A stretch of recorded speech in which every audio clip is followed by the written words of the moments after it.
God is good. All the time. All the time. God is good. Say it, my spirit free. Yahweh Shaddai. Yahweh Shaddai. Set my spirit free. Praise the Lord. Now and forever. Now and forever. Praise the Lord. Ayo, dadako na tayo sa ang pagpapalimos. Diba? Yun ang atin ngayong topic. Sa totoo lang, Ama, bahala ka.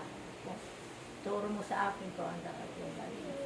Sa totoo lang, yung pagpapalimos, araw-araw ako niya nakakaranas.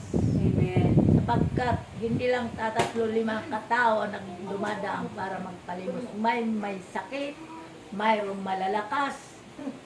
O, totoo yan. Pipili pa kung anong gusto. Ayaw nang ibibigay mo. Amen. Sa totoo lang, kaya dahil pag lumalapit sila sa akin, naalala ko agad si Amang Yahweh. Alam sabi, ang nagugutom pakainin. Amen. Pakainin. Pakainin. At ang nauuhaw ay Painumin.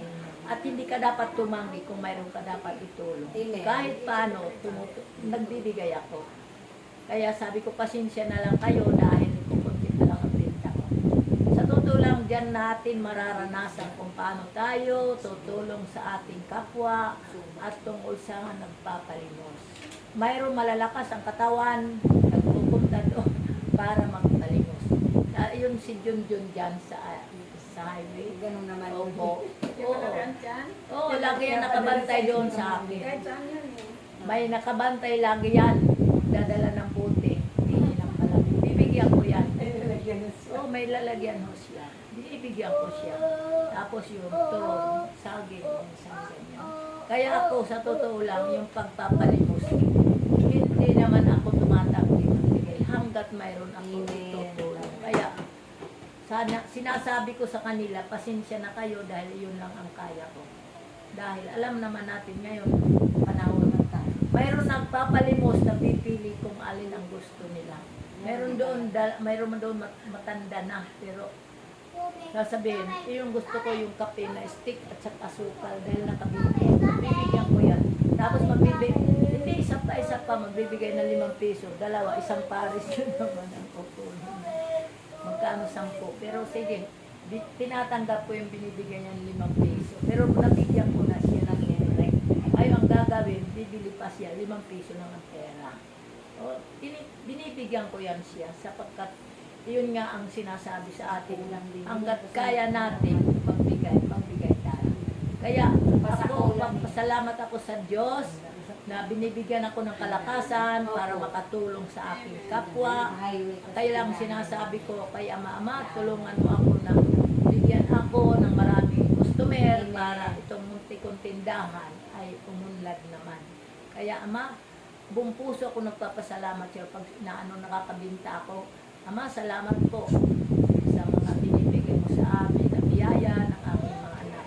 At hindi ninyo kami binibigyan ng anuman malaking problema. At iniligtas kami sa lahat ng dumarating mga sakuna, lalo sa ngayon na itong ating lugar na tahimik, walang mga dumarating na mga kung ano man yan, na mga sakuna, lindol, kung ano man yan. Kaya ako buong papasalamat sa Amang Yahweh, sapagkat iyon talaga lagi kong tinatawag sa kanya na ganyan. Ligtas tayong lahat, lalo na tayo yung ating komunidad, pagkaloob kung ano ang ating mga gawain, magkaisa tayo. Lagi ko yan pinaano rin kaya itinataas sa kanya na tayong lahat, hindi bigyan ng malaking karamdaman. Pagkaloob sa atin, ang kapayapang pag-ibig ang bawat isa.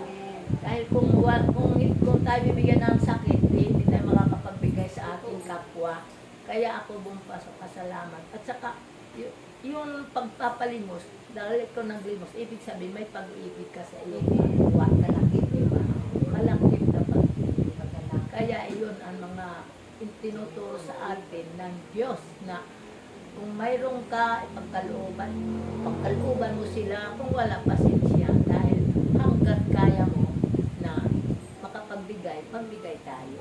Kaya ako buong puso papasalamat yun nga ang ating topic ngayon tungkol sa pagpapalimos. Hindi ko naman sinasabi sa aking kapit, nagpalimos ka dyan. Basta nakikita naman, naririnig yung kapitbahay ko. Hindi pagmayabang. naririnig din ng kapitbahay ko may nagpapalimos. Nanay, may ano yun? Nanghihingi. Sabi ko, dahil ang sabi naman sa atin, ang nauuhaw painumin, ang nagugutom pakainin. Kaya yun, ganyan ang ginagawa ko. Eh, minsan kapitbahay ko hindi nagbibigay yun. Katabi ko nagtitinda, hindi nagbibigay. Hindi pa niya kasasabihin ng asawa, lalakas ng katawan nyo, hindi kayo doon kayo sa gobyerno manghingi. Sasabihin ng lalaki. Nakakasing pa ko. Doon kayo, di ba may gobyerno nagbibigay ng ayuda, bakit kayo dito sa amin? Ako hindi ko nitigo, basta magbibigay ako 5 piso, ganyan. Kung gusto may saging dyan o gusto yung saging, yung pagkain. Oho, nanay, sige. Ganyan. Kaya ako, kung puso ako nagpapasalamat kay Ama, nabibigyan ako ng kalakasan. Ganon din ang aking mga anak, mga apo, na sa awa ng Diyos, kung ano man aking kahilingan kaya mangyari tungkol sa trabaho ng mga anak ko ay pinagkakaloob. Amen. Kaya buong puso ako nagpapasalamat kay Ama para rin ako makapagbigay sa aking kapwa makatulong. Kaya ganun lang.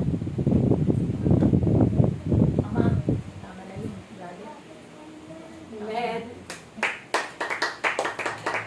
Thank you po.